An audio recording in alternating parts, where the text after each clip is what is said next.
2018 Sales Boost class. I'm super excited for you guys to be here because I know what this is going to do for you. What I like to do is as I'm going through these PowerPoints, you guys just jump in with questions. So while we're going, you know what I mean? If you got a question about something, I don't mind answering it while we're going through it. But what we're going to do is we're start with the basics because as this 3 days progresses, we're going to start with the basics and you're going to see how this unfolds as we're teaching you guys to train territory managers and actually do these sales. And then we're going to be doing quotes, like I said, in the afternoon. And then you'll see how I'm doing the quoting process and stuff. So we'll just go ahead and jump right into this. So what we do, starting out our day, we're going to check our lead chains for leads and make sure that they're marked quoted or closed. So what this is going to do is it's going to help us to not let customers fall through the cracks, right? Because as you're getting all these leads, how do you touch all these people, right? And sometimes they'll fall through the cracks. You don't want that to happen. Oh, your guy was supposed to be here at 2 o'clock. He's not there. Where's he at? Type deal. So you want to check your chains. You want to fill your car with flyers, any kind of marketing material for the day. We put 2 bags of flyers in our territory cars to go out. You want to do 2 bags minimum a day. You want to flyer those on the way in, the way out, as you're doing quotes. But marketing materials, maps to where you want to go. This kind of goes into the office support where they're going to go behind the scenes and print out maps of subdivisions. We look for high-end subdivisions around golf courses, lakes, and schools. So you're going to print out these maps where the flyers go, and we're going to talk about that a little bit later on. And then you want to have a plan of attack. You don't want to just unleash, just go out and not know what you're doing because you're going to drive around. I've done it. I've went out just, trying to find high-end neighborhoods, and I'll be driving around doing more driving than I'm actually targeting. So you want to have a plan of attack. Then you want to execute your plan. And you got to be confident when you're doing these things, when you're out doing sales.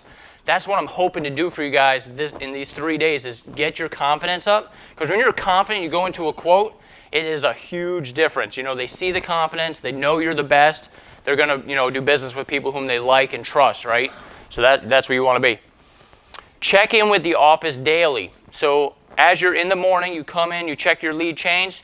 You want to check in around lunchtime and about 2, 3 o'clock in the afternoon because sometimes we'll get calls and then they'll go on your calendar on your iPad and they might not upload on your iPad right away. So you want to always be, checking in with the office, making sure that, you're getting your leads on your iPad. Hey, anything come in? Yeah, we got one on there. Okay, great. It hasn't uploaded yet. When is it? You know what I mean? So over communication. And what we do here is we're qualifying the lead. So we have a $450 minimum, and that's for new customers.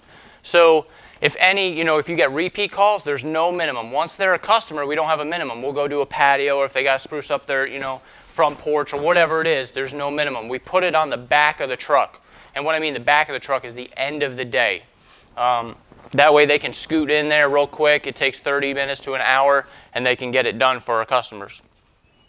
But you're going to ask, what services are they wanting? Look at the area and surrounding, around that house. So you're going to use Google Maps. I'll look at that house. So when they call in, I want to look at that house and see what else is next to them. Because every lead for me is an opportunity to do what? To flyer, referral, get another job, right? So it's an opportunity. You don't want to just go out there and just do the quote and then come back to the office. You don't want to do that. You want a flyer, you want to network, you want to go to the neighbor, get a referral. There's so many opportunities with that one lead. It's, you got to look it up.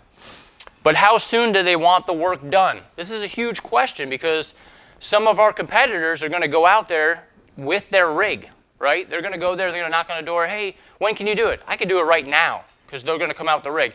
We can't do that. We're big, we're usually booked out 2-3 weeks, and that's where you want to be.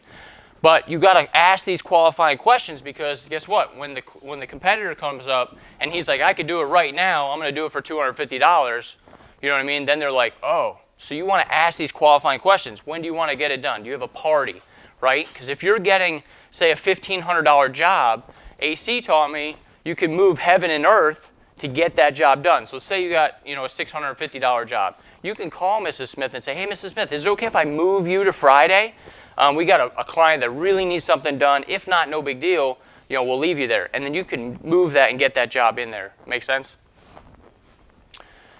All right, so why are they cleaning things up? So you're getting their expectations by asking these questions. So why are you cleaning things up? Is there something bugging you? Is there a window that, you got to see that one spot on the lake? Whatever it may be. So why are they cleaning things up? Why did they call us? So these are awesome questions, right? Why did they call you? Was it something in your ad? Was it your clip-in flyer just said the right thing? I mean, we get calls. We had a call from a lady, and she's like, I was getting an estimate from a guy. The guy, he was getting a cleaning done, and the guy showed up with his pickup truck, and he took the pressure washer out of the back of the car, and I think it was Sam. Sam had chucked the flyer right by the truck, right around it, kind of scooted right in, and he calls in the office. He's like, I told that guy to go home. I got your flyer, and he's like, it was a sign from God to not use that guy, and we ended up getting the job. So kudos for doing that. But, why did they call us? I mean, that's a big thing. So, because what are you going to do? You're going to replicate your wins, right? So why did you call me?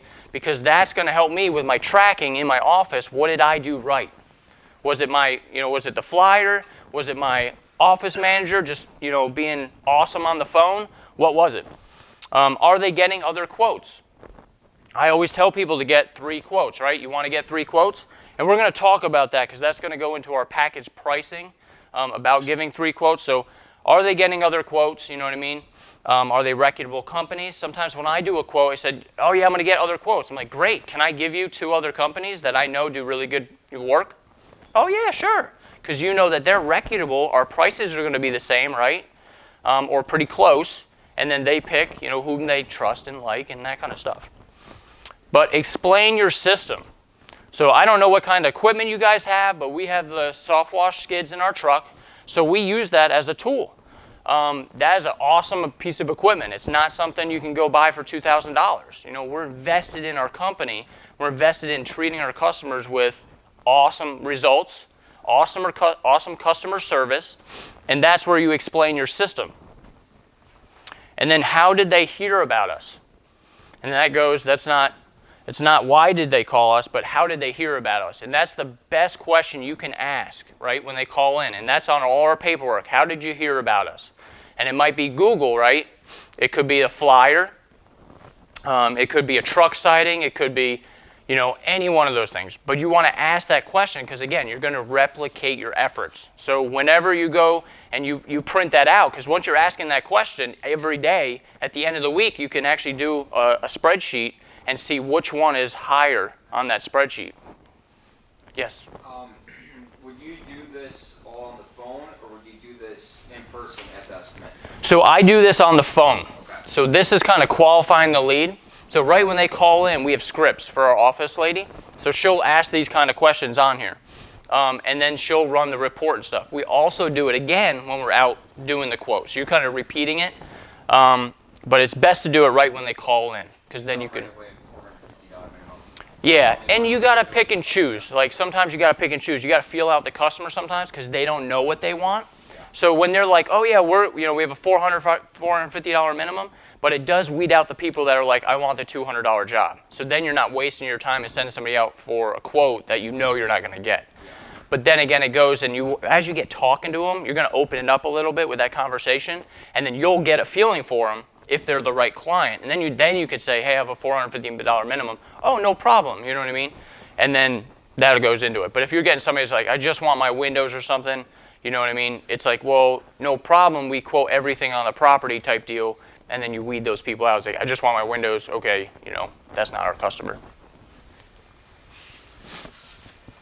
All right, so now we're going to talk about questions to ask yourself when filling out your ticket. So you guys, how many in here use a quote form? Okay. So you guys got a quote form. So most of you have a quote form. I'm hoping you're not that guy going out there and putting your finger in your mouth and which way the wind's blowing. All right, yeah, $400 today, $600 tomorrow, So have a quote form. But what we do, so when we fill out our tickets, which you guys will see a little bit later, our ticket, How will the crew clean high areas?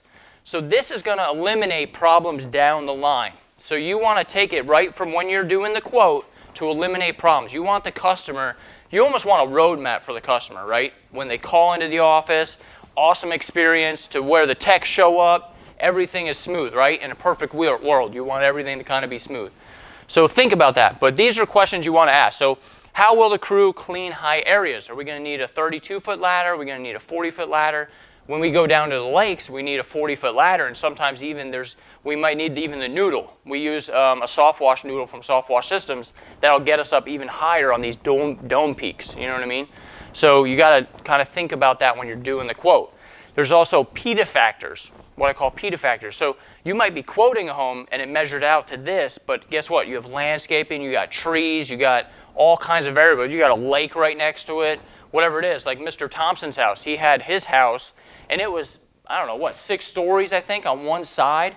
And we were talking about putting a deer stand in the tree next to the house to climb up to it to spray this section of roof, but we used the extension pole for it. But thinking about things like that, so the crew doesn't get out there and guess what, you can't do the job, and then you're out that money for the day.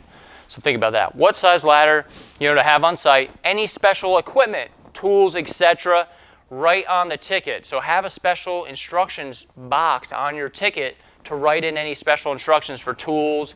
If they have to take off storm windows, they might need a drill or a Phillips head screwdriver, whatever that may be. And then how far is the boat dock? We do a lot of houses on the lakes, right? Because those are our target market. So you're going to ask yourself, how far is the boat dock? We have 300 feet of soft wash hose and then 300 feet of high pressure hose on a truck. Sometimes that won't make it to a 600-foot dock. You know what I mean? So then you take your wheel, you measure it off, you make sure that you write in the special instructions box that we need 600 feet of hose so the guys don't get down there and they can't do the job. All right, how high is the bee's nest? Do you need to charge? So if you got a bee's nest, a big size one, you might want to tell the homeowner to call a pest control company in that case. But if you have small bee's nests up in the corners of the peak and stuff, how high are those? We get those down with extension poles, that kind of stuff. And then are they big and how many are around the home? Because you're going to have to charge. If it takes 45 minutes to go around and take a bunch of bees nests down, you're going to want to charge for that. All right, red dauber's nest. How many in here got red dauber's nest in their area? They're a pain in the butt, aren't they? On stucco and all that fun stuff. So red dauber's nests are extra time. So charge when there's a bunch. If there's, a couple or whatever by the front door, hey, we'll take care of those, no problem at all. But if they're all the way around the house, and I've seen them up under decks and stuff like that on every piece, you got to charge for that kind of stuff. So just thinking again about this stuff while you're out in the field. All right, is there water? How good is the pressure? So we've run into that even in Simpsonville, which is usually on city water. I didn't realize it, but there's some areas that are on wells. So now we ask, and we actually have a pressure gauge, which we don't use them very often this time, but we have a pressure gauge where you can actually screw it onto the faucet and turn it on and see what the pressure is. So when your guys are there and you're like, when you have good pressure, you can get a house done really quickly, but if you have poor pressure, then you're like using one hose and you can't reach high spots or whatever it is, and your tank's not filling very fast. So that's time. This is all time. So you want to think about these things to speed up the process again so you don't run into any hiccups. All right, is there water and is it on a well pump? Because if it's on a pump, you don't want to burn the pump out, so you got to fill your tank up at increments and stuff like that. So asking these questions, we actually have it on the invoice. Is it on a well? That kind of stuff. And you want to ask. Sometimes you can hook up to the irrigation system where they have a hose spigot, and that's your best bet right there. And they don't have to pay for the sewer or the water and the sewer charge, which helps out the homeowner as well. Fill out your special instructions box. Communication is key. So as you know, when you're doing this stuff, you're talking to the sales rep, the homeowners sometimes, and this, it's not because of the homeowner, but sometimes they're like, well, the sales rep said, right? Or the territory manager said that you were going to get this red clay out 100%. Well, we write on our special instructions box, if there's red clay really prevalent on a foundation or something, it's been there for 15 years, I write on there, red clay will only come 80% out. Even with the top cleaners that we have in our industry, we can only get it about 85 to 90% out. You want to over-communicate that so the customer's not like, well, you did a good job, but the red clay's still there, so I don't want to pay. you know? So over-communication is key. All right, now we're going to talk about home exterior cleaning. So these, again, we're going to just go through all the questions on all these homes, and you're going to see why when we do our pre-inspection sheet when we're doing the quote. But is the siding oxidized? So you guys know about oxidation on vinyl siding? It's becoming more known, right, as we get into this thing. You've seen lots of posts and stuff. So we do a finger test. So on the southern-facing side of the home, is it oxidized? So we'll actually lick our finger. You don't have to lick your finger, but you can just literally wipe it, and then it'll get chalkiness on your finger. You lick your finger afterwards. There you go. There you go. See how it tastes, right? That's right. But yeah, no, you test it. And if it's chalky, you want to put it on the pre-inspection sheet. You want to put it on the quote and let the homeowner know. You're doing an inspection because this is adding value to your quote, to your whole company by doing a pre-inspection on their home and saying, hey, you got oxidation. And now we can fix that, you know. But what type of siding is it? You need to know. If you don't know the different types of siding, whether cedar, hardy plank, vinyl, all these different types of siding, just Google it. You know what I mean? Google different types of siding so you know, so you're educated when you're doing these quotes. There's some high-end homes, you know, that I'm doing quotes on, and I'm like, what is that? You know what I mean? I'm like, shoot, I should have probably researched this a little bit. So, but as you get through this stuff, you're going to learn, you know what I mean? When you talk to hundreds of homeowners, you know what their little buzzwords are because things are going to fall into place and things are going to be common. But what type of siding is it? So know that. How long does it last? These are questions that the homeowner is going to ask. How long does your cleaning last? We're going to talk about that. Will your chemicals kill my plants? I always tell them, yes, our chemicals can kill your plants, but this is what we do to protect them, you know, and this is our process. We use plant wash to actually neutralize the salt that's in the sodium hypochlorite, so you won't get that. It refortifies the soil and the microbial bacteria in the soil, and you say these keywords, you know what I mean? And they're like, whoa, how do you know this stuff? I'm like, well, we've been doing it a long time. And then so you tell them, hey, my chemicals can kill your plants. But this is what we do. We have a ground guy dedicated to watering your plants. We have plant wash. But to kill mold and algae, and you don't, that mold word, you don't really want to say that, but, algae and bacteria that's growing on your roof, we got to kill that. That's a plant. So can it hurt your landscaping? Yes, but this is what we do to, make sure that doesn't happen. All right, so light fixtures. How to protect light fixtures. I've run into areas where they were already faded, but the homeowner doesn't look at the house every day, right?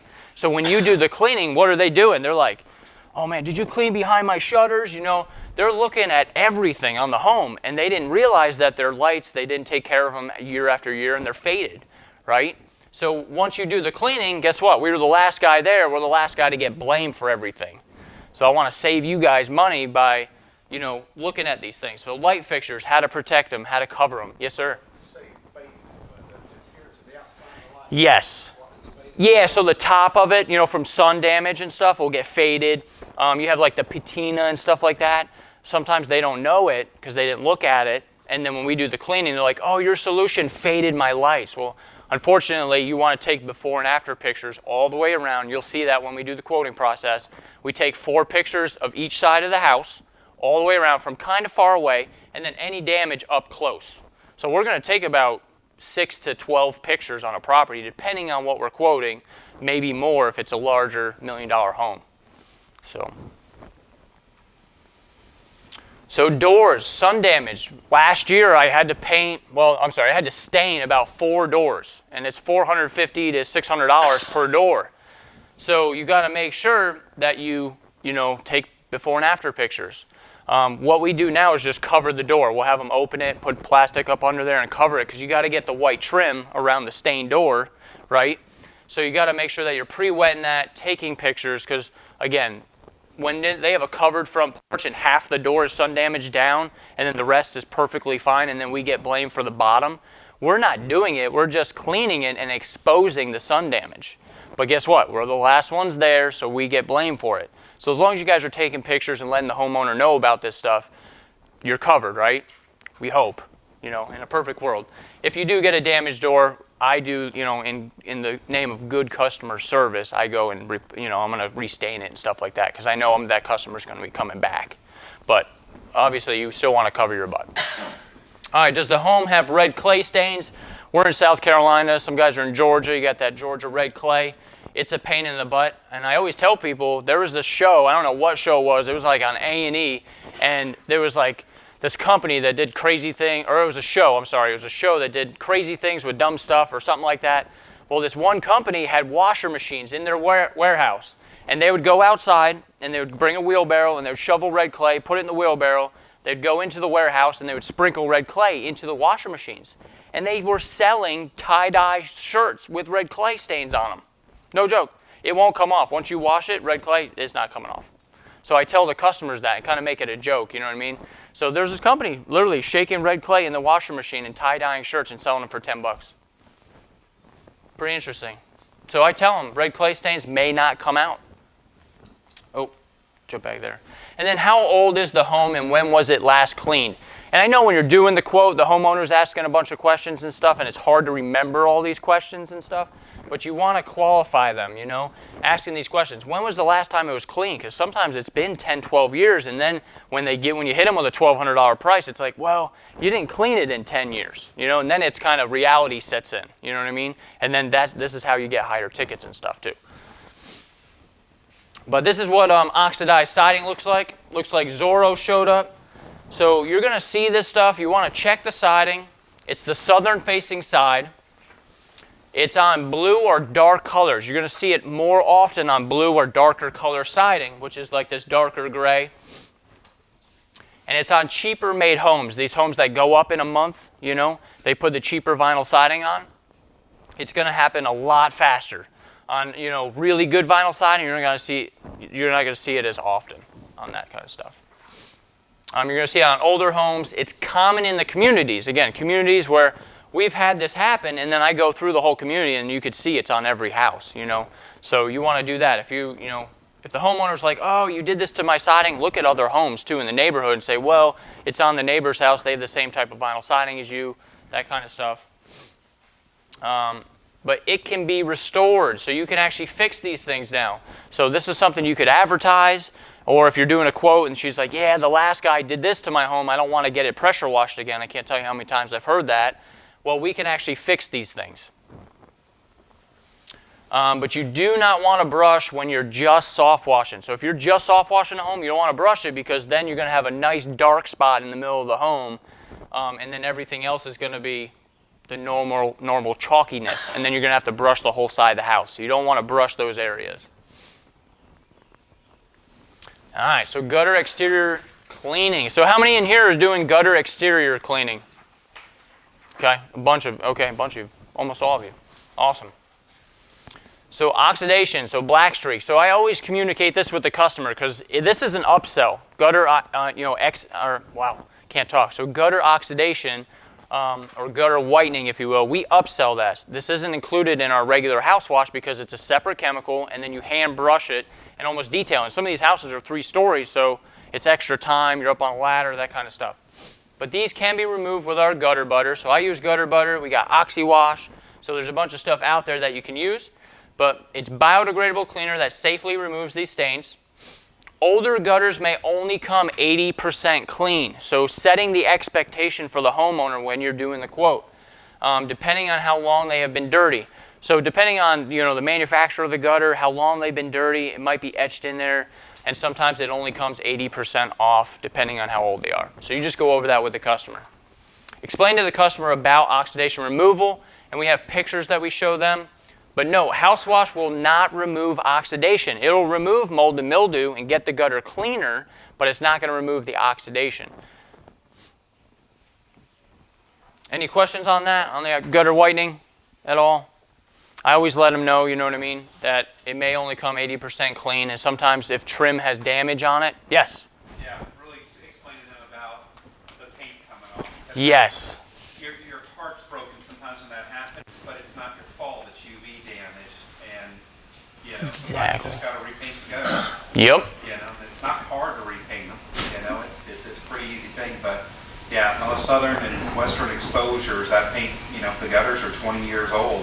There's a good chance you're going to clean those gutters and they're going to the paint's just going to come off. And the paint's just gonna come off. We were in Charlotte. Remember, we showed up on that job in Charlotte, and the guy, he went around and he sprayed like 2 sides. He was like, and he came back and the paint was gone. It was just bare aluminum, and it's nothing we did. We used a 0.5% solution on every house. It just happened to be in the southern facing side, and we had to repaint those sides. But sometimes you can do a test, and you want to always do a paint test for your technicians, on the home. But definitely talk about that. Yeah, so a paint test, we use sodium hypochlorite, so it can change darker colors like brown and stuff green, right? You guys probably know about that stuff. So you want to do a paint protocol. So we actually have our lead techs sign a piece of paper that says paint protocol test that they do. So even though we explain it on the quoting side, sometimes you don't know until you start cleaning type deal. So when they do a spot, we'll do it in an inconspicuous spot on the home, and we'll test it. We'll wait about 5-10 minutes and make sure the paint's not going to change a different color. We had a white, it was a darker home, and it had, I think it was like green, no, it was brown trim around this house. So brown trim all the way around, and my guys got done all cleaning, and it was green. All the trim turned green around the house, and they were freaking out. They're like, Pat, I don't know what happened. The house turned green on us. I was like, what do you mean the house turned green? Well, just the trim turned green. I'm like, oh man, okay. I'm on my way. Go get the homeowner, explain it to him, So I get there, and my lead tech is talking to the customer out front, and she's loving it. She's like, oh my goodness, I love the color. And I'm like, I'm scared, right? I'm like, I'm going to have to repaint all the house and stuff like that. And she loved the green. I was like, oh, thank you, Lord. You know what I mean? I was like, that was awesome. So the homeowner's just ecstatic. The technician's like, he's sweating bricks because he's afraid he's going to lose his job, And so it all worked out. But you do want to do a paint protocol test. All right, so quoting windows. So we got Perry Tate right here with the spot-free windows for $199. So upselling the windows is an awesome upsell. If you guys are into windows, we soft wash the windows a lot of times because homeowners, they're like, well, I don't really want them, squeegeed, right, or something like that. And I'm like, well, we can soft wash them, or we'll use final wash, and we'll put our window, what I call our window wax on there, and it does a really good job. They're cleaner, obviously after. And it's another step for the guys to go around and actually water things a second time. So I like doing windows because you're watering it again, you're getting everything off, you soft wash the home, you do the windows at the end. It's a huge upsell. You can do $200 in a half an hour. You know what I mean? You can't beat that. So huge upsell on that. But do they have screens? So these are questions that you want to ask while you're doing the quote. Do they have screens? We don't take the screens out anymore because a lot of times on these newer windows, you got to take the screens out from the inside of the home. So we don't do that. If you get like an older, yes. If you get like an elderly person or something and they have screens that are on the outside, I'll do it as a courtesy, you know what I mean, for that, in that special case. But other than that, thank you. Perfect. But other than that, we're gonna say, hey, can you take the screens out before we come to the home to do the window washing?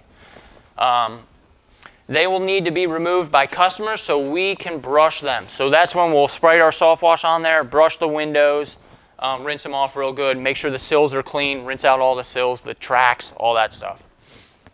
Is there oxidation on the frames and the sills? So this is stuff we've run into where actually the sills get oxidized on there, and that's where we'll use our gutter butter on there, just put a little bit on a brush, and they clean up really nice. Now if they have oxidation on the frames and stuff, you can upsell that. So that's not included obviously in a regular window cleaning, but you can upsell little stuff like that. Hey, you have oxidation, is that something you want to get taken care of while you're out there? We can do that. But oxidation is not part of our normal window cleaning. You need to set the expectations for the homeowners. This is going to help you in the back end. And then more time and restoration chemicals are needed if you are doing oxidation removal. And then how high are the windows?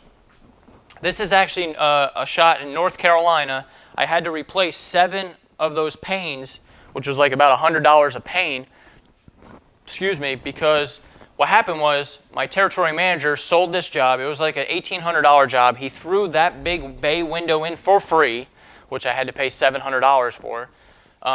But the gaskets were broken, and he didn't note it on the sheet. He didn't do any of that stuff. He just said, we'll do it for free. And that was kind of like a little thing he did to close the job, I guess. But he didn't make any notes on it. And there were 7 seals that were broken. Is it beyond cleaning? Do they have to build a new deck, right? You get some of those deck cleanings. But these are some pictures right here where soft washing, so we soft wash a lot of decks, and I do them up to about 4 years. So if they're 4 years or newer, that's when I'll soft wash a deck, because soft washing is like maintenance, right? And now with the wood restore and stuff, you put it on and it re-oils the wood and it keeps it longer. But sometimes after 4 years, they're just too far gone where the soft washing won't quite get it. You need to restore it, and that's when we'll do the 3-step on the wood. And then we'll come in, we'll spray sodium percarbonate on there. We'll do a low pressure wash on it. We'll come back with oxalic acid and neutralize it. But that's extra time. It's extra cleaners, so you're charging for that. So wood restoration, we charge a lot more for. And then the soft washing is just like our maintenance clean, if that makes sense. Would you explain that 3-step a little further, please? Yeah, so the 3-step restoration. So we'll measure the deck, and then we're going to do the sodium percarbonate on it. So we treat the whole thing. It's going to get dark. So the wood actually turns dark. It's lifting the mold and mildew out. We do a low pressure wash on it, which is about anywhere from 300 to 500 psi roughly. And then it'll be clean, but it's still going to be dark. Then we'll lighten it up. Basically neutralize it with oxalic acid. What that's going to do is lower the pH level in the wood so you can apply a stain. So this is another question you want to ask. Are you going to be applying a stain afterwards? I used to do that. We don't do it anymore just because the weather, it's a whole nother animal. But if they're going to be staining it, so if the homeowner's going to be staining it, ask that question, because then it might need to be restored so you lower the pH level in the wood so it can absorb a stain. Make sense? Cool. And then what kind of wood is it? So is it cedar? Is it pine? Is it ipe? These are things you're going to need to know. If you don't know what ipe is, a lot of ipe is out around the lakes and stuff. So you want to Google that kind of stuff.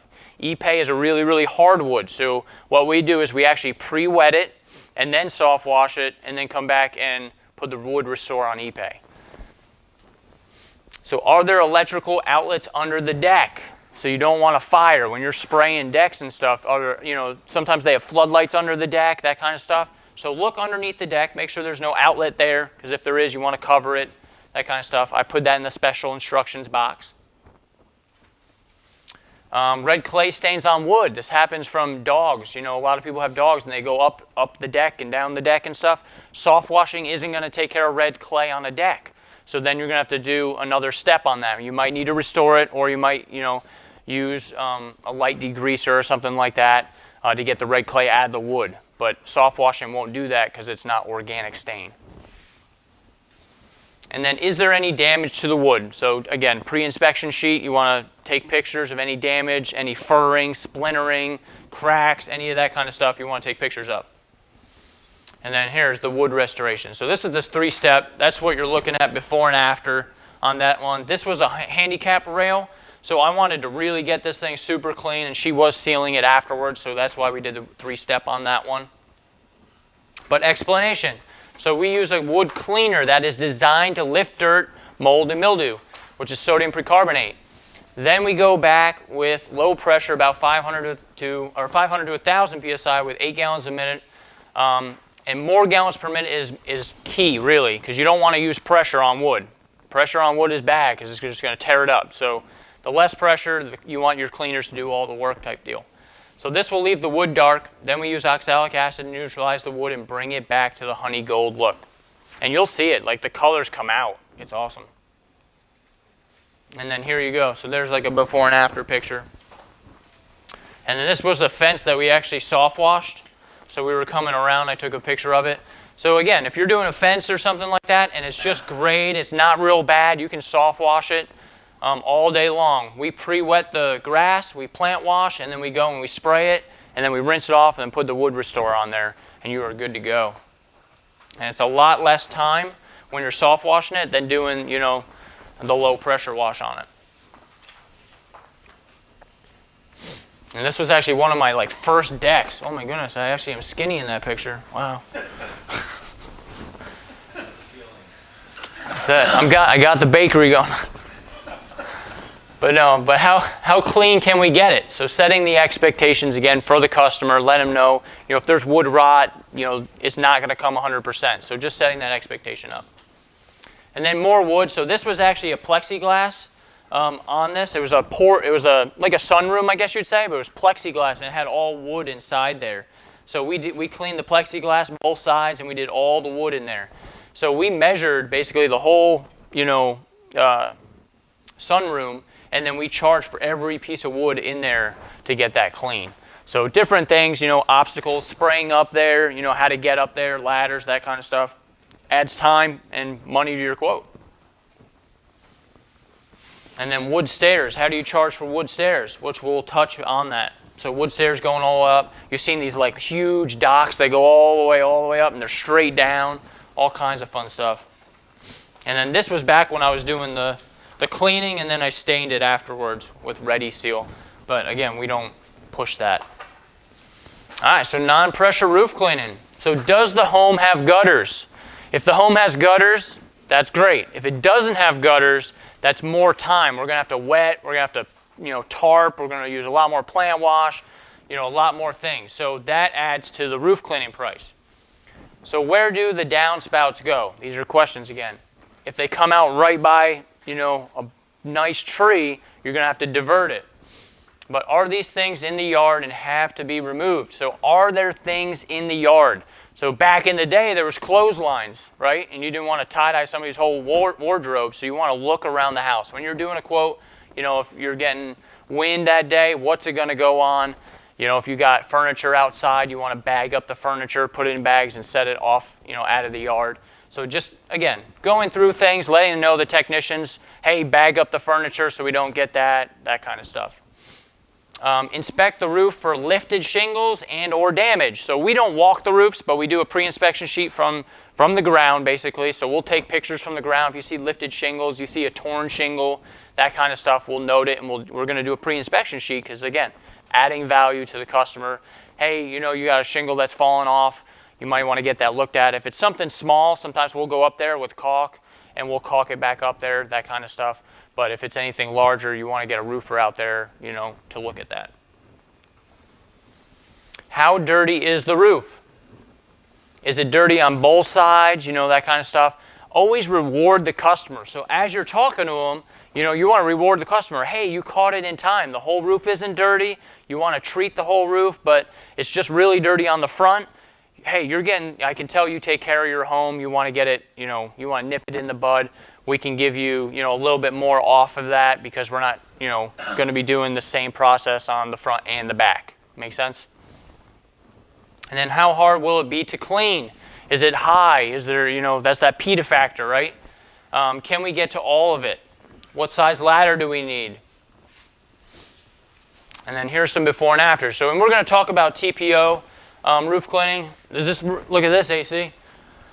Yeah, I remember that. Yep. So we treated this, right? So you can see it's almost got white on here. And I never ran into this before until I was in Mobile, Alabama. But this was... It's turning white. Yeah, and it turned white. I've never seen it like this bad. So this is it before, that's it treated, and then that's it after a hard rain. And this stuff, it's hard to get off. It's like a white fuzz on there. And I was like, man, is that going to come off? And I remember he's like, oh yeah, they'll come off. He's seen it all the time. But it was on there really bad. So setting the expectations. Funkalicious, yeah. That's it. But yeah, you want to set the expectations. Up north, you got lichen and moss really bad. So you got to treat it, and then sometimes you use, the booster pumps now to rinse that stuff off. And then you might even still have a little bit, but setting the expectations. In our area, we'll get the thick stuff of the moss off, and then we don't get it all off because you don't want to, destroy the shingle by no means. You want to take the grit off, right? So we'll actually treat it. It'll all turn white, and then we get the thick stuff off, and then we tell the homeowner, look, with a couple hard rains, it'll be all gone. Everything will look really good. And they're fine with it as long as you're setting the expectation up so they know what to expect, right? So I remember my first roof, it was covered. It was an older lady, and a couple issues happened with that one, but the whole thing was moss. And I even had my stipulations. I treated the whole thing. It all turned white. I'm like, oh yeah, with a couple hard rains, it'll come off. And she's like, are you sure? Well, sure enough, a couple hard rains, I went back, and that thing looked brand new. Yes. No, it won't. So it breaks down. So the cleaner, you're saying, will the cleaner do any damage? No, it'll break down. I think it's within 24 hours to 48 hours. It's going to, you know, break down with the sun and all that stuff. Just like if it was in your tank, it breaks down over time.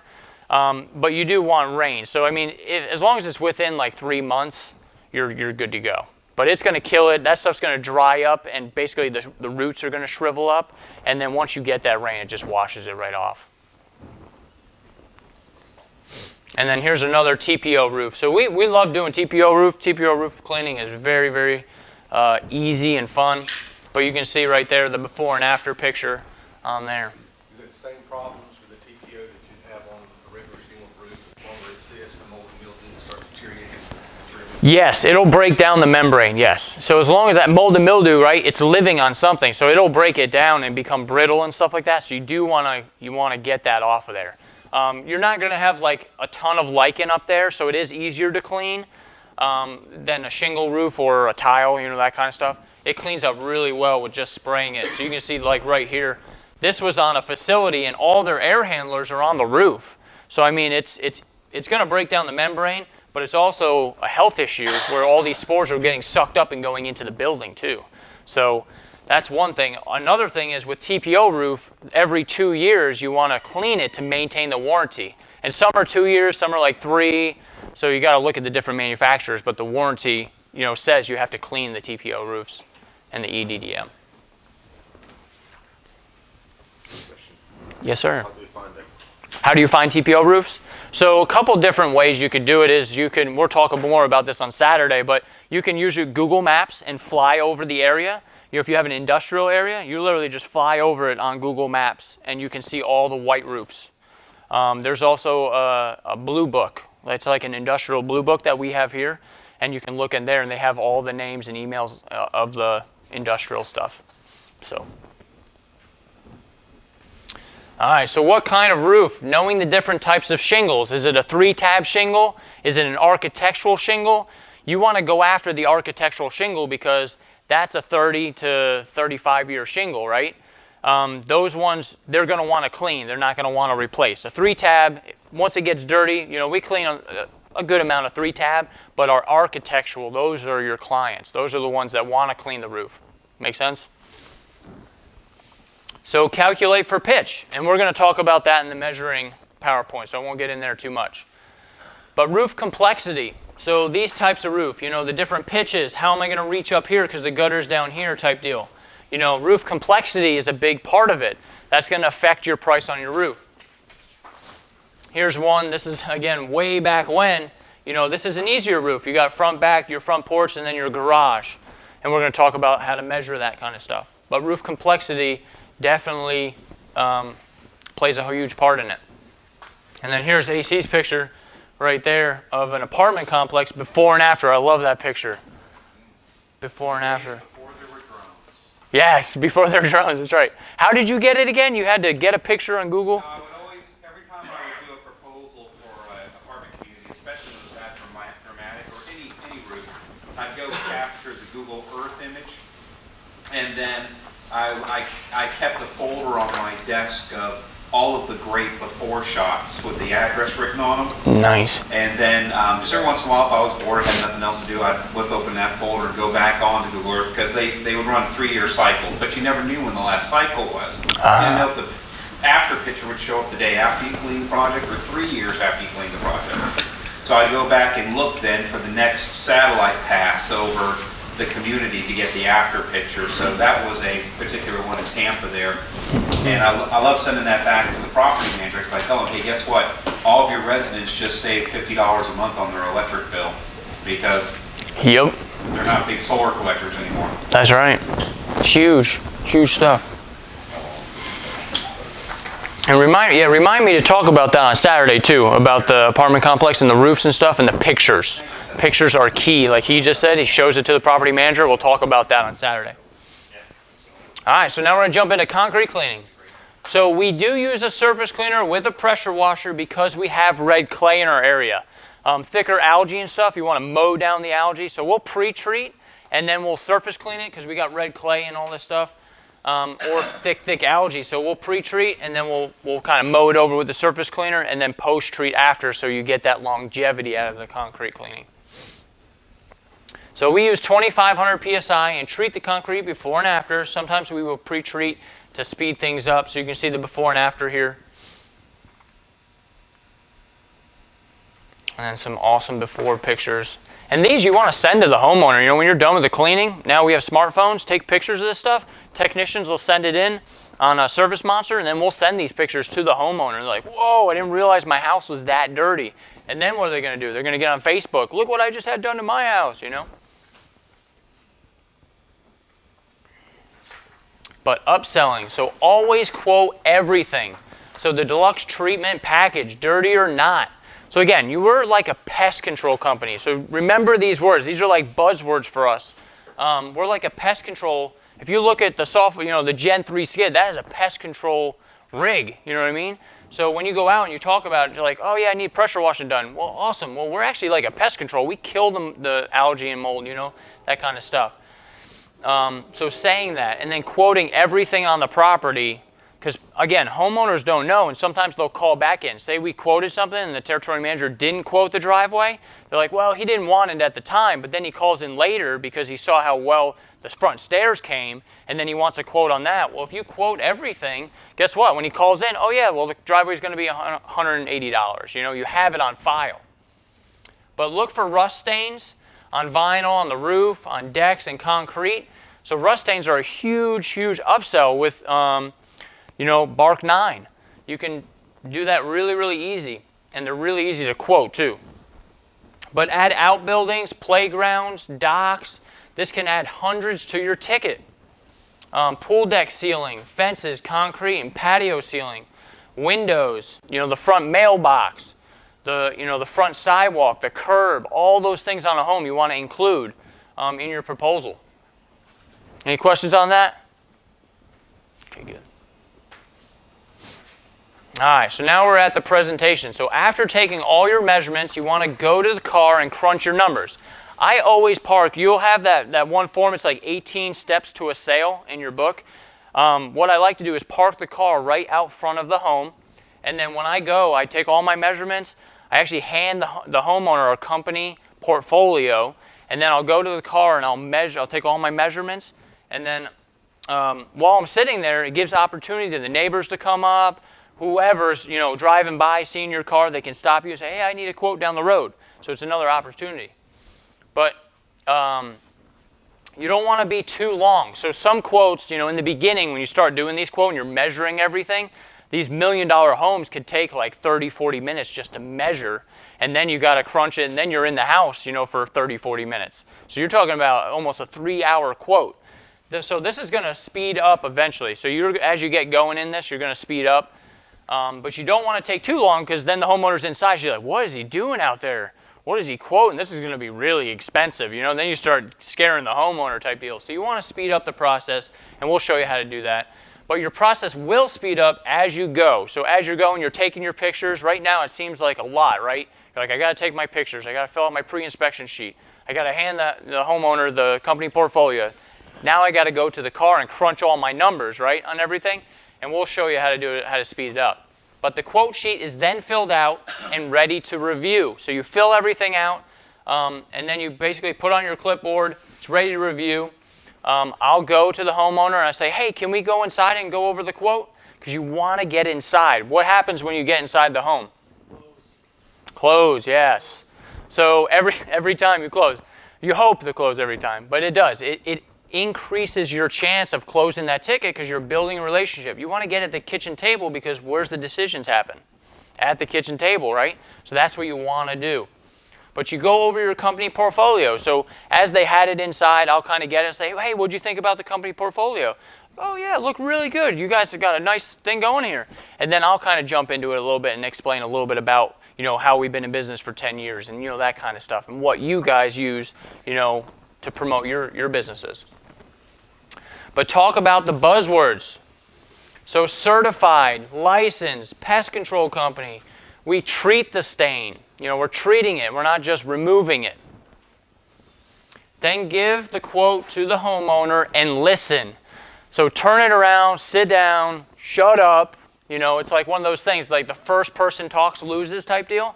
So let them soak it up. Our customers are educated people. They can look at the quote and then they can, decipher it, right? You don't want to kind of walk them through it type deal. They're educated. They can go over it. You sit down. If they have a question, then you answer it, that kind of stuff.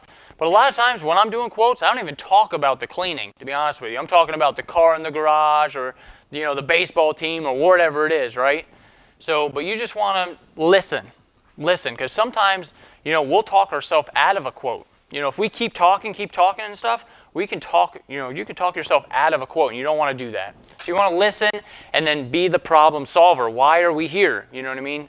Going back to asking those qualifying questions. What are we doing? What do you want clean?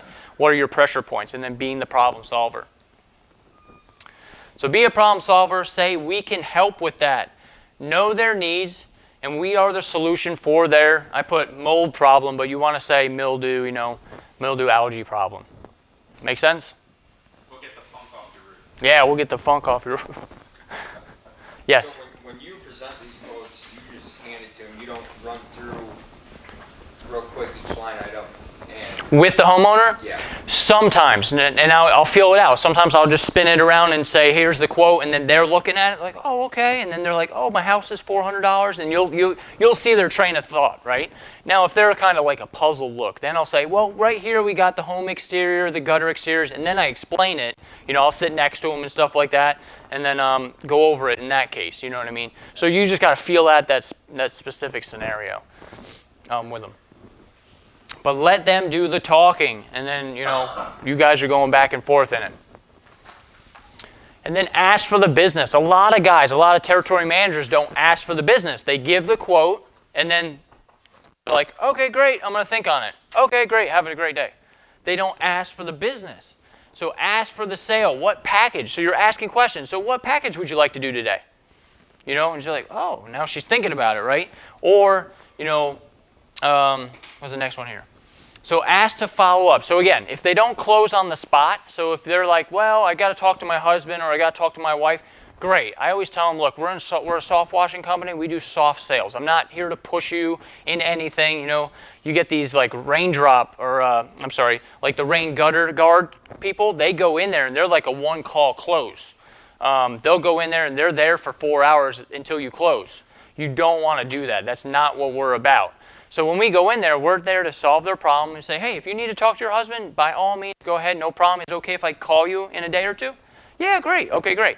And then what we'll do is sometimes we'll send an email. And so we're working on this email series where we're going to email them a video of a service that we quoted. So when they get back to the office, we're going to send them an email. They didn't close. That's only for the ones that didn't close on the spot, right? So then we're going to send them an email with like a concrete cleaning video. Oh, hey, here's a video to explain to your husband. Because you're training whoever that is, the husband or the wife, right, to be your territory manager to sell it to the husband. Because a lot of times, like, the lady's like, I know I really needed to get this done, and I want you guys to do it, but my husband said he can do it this weekend. But I don't want him to do it. So you've got to train her to sell it to the husband so he doesn't do it. So that's what we do. But can I call in a couple days or so? If closed, finish the ticket and have the homeowner sign. So our tickets are a contract on the back. And basically you want them to sign it. That's giving them, you know what I mean? It's like, okay, I need to get it done now. Because sometimes if they don't sign, or like, I'll go ahead and do it, and then they call back the next day and they're like, oh, I'm going to call and cancel. If they're signing for it and they're giving you their word, that signature helps to keep those tickets on the board. Does that make sense? So then they're like, okay, I'm going to do this. You signed up for it, great. We'll call. We'll have dispatch call and put you on the schedule type deal. I never give the homeowner any dates. They're like, when can you do it? It's like, I said, that's not it. I don't know the schedule type deal, but I'll turn this in today to dispatch and she'll call you either this afternoon or tomorrow morning and give you some dates that work good for you and us. So you never want to tell them, hey, we can do it later, because you don't know if they schedule something that day. You know what I mean? So as a territory manager, never give any dates. Just say, hey, we'll get with dispatch and we'll get you on the schedule. That works good for you. Ask for referrals and walk to the neighbor's quote. Because again, we talked about that a little bit in there. You want to replicate your efforts. So for that one quote that you're on now, what are you going to do? You're going to ask for referrals. Hey, is there anybody in your family that you think would love this the soft wash service? And then they're like, well, yeah. So get them to even write it down with a name or a phone number and get some references. and then go to the next house next door. So then you go, you put everything in your car, you knock on the neighbor, hey, Miss Susie just got a quote, would you like a quote? Oh, Miss Susie just got a quote? No way. She's like, and then it's keeping up with the Joneses type thing. They're like, oh yeah, come give me a quote. So then you're playing off of that, right? So, and then they're like, well, if you can keep Miss Susie happy, you can come to my house. You know what I mean? Because you always got those people in the neighborhood, they talk, they know. So come back with 2 pinks. So you're going to see that as we go through this, you're going to see our invoice is a 6-part NCR, and then it has on the back is a pink, and that's what we want to come back with, because that's a quote, and that we hang up on our lead chains. So for every pink, you want to come back with another one, because you're replicating your efforts, so replicating your wins. And then we track these. So as they come in, the office lady will take these down at the end of the week, and then they're going to look at all the pinks, and then she's going to count them, so we'll know if you're going to the neighbor's house or not. You know what I mean? So you want to track that stuff, because you can go to 10 neighbors, but you might only close 5 of the neighbors, right? Because these are different sales. They didn't call you, so it's a whole different sale, right? It's like you got to knock on the door, and you got to say, hey, would you like a quote? It's more of a cold lead, right, than a warm lead, so it's a different sale. So you're not going to close 100% of those, obviously, but you are replicating your efforts. And shoot, if you get 5 of them, that's 5 more jobs you wouldn't have had otherwise. Put a yard sign out in the yard. So if you close the job, I have this saying, it's easier to ask for permission than forgiveness. Thank you. Wow. So it's easier to ask for forgiveness than permission. So I'll put the yard sign out in the yard. I won't ask, because a lot of these high-end neighborhoods, they won't let you put them out there. But if you put them out when you do the quote, hey, you guys left a yard sign here. Oh, I'll come get it. You know what I mean? But it's still out there for a day or two, right? So it's one of those things where the neighborhood or the HOA is like, no yard signs, not even for sale signs allowed out in the yard. So I'll just put it out there before I leave. She's like, oh, we're not allowed yard signs. Okay, great, I'll come get it. And then what are you doing? You're coming back in the neighborhood with your wrapped vehicle, and they're seeing it again. Make sense? So you're back out there. And then put a yard sign at the entrance of the subdivision. So right when you're in that neighborhood, you flyered the high houses, is what I call, the dirty roofs, our target market. Then you put a yard sign right outside the subdivision, so they got the flyer, now they see you for a couple days, right? Then they're going to call. But flyer more on the way in and out, so replicate. All right, so now you're... Question about the sign? Yes. So if you close the quote, you put it out in the front yard then, but if you're running 2 to 3 weeks out, so that's sitting in the front yard? Yes. Yeah, and yeah, exactly. And they see the before and after now. So the homeowners are like, what'd they do? They're like, oh, it still looks really bad. Then guess what? 2, 3 weeks later, whatever it is, you don't want to be booked out more than 2 weeks, really. Because after 3 weeks, 4 weeks, then they're like, well, I'm going to go with the next guy now, because they don't want to wait that long.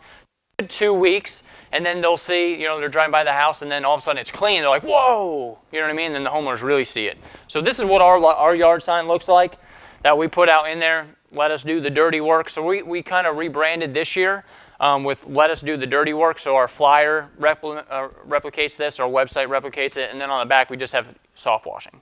So we'll put that in the yard, like that. We'll put it at the front of the subdivision like this. Or we might put it like this. If you're driving out, I'll put it down, not right in front of it, but I'll put it a little bit to the left. That way cars are getting it on that road, plus when you pull out, you're getting both sides on the way in and the way out.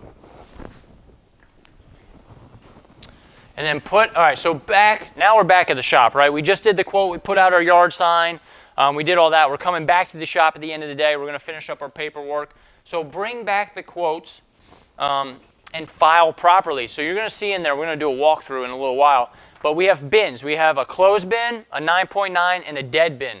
So at the end of the day, what the territory managers will do is they're going to pull off their copies, they're going to hang the pink up on the lead chain, their blue copy goes in their expanding file folder, and then the quote will go in whichever bin it landed in. So if it closed, they're going to put it in the closed bin. That's for our office manager to go ahead and approve that quote.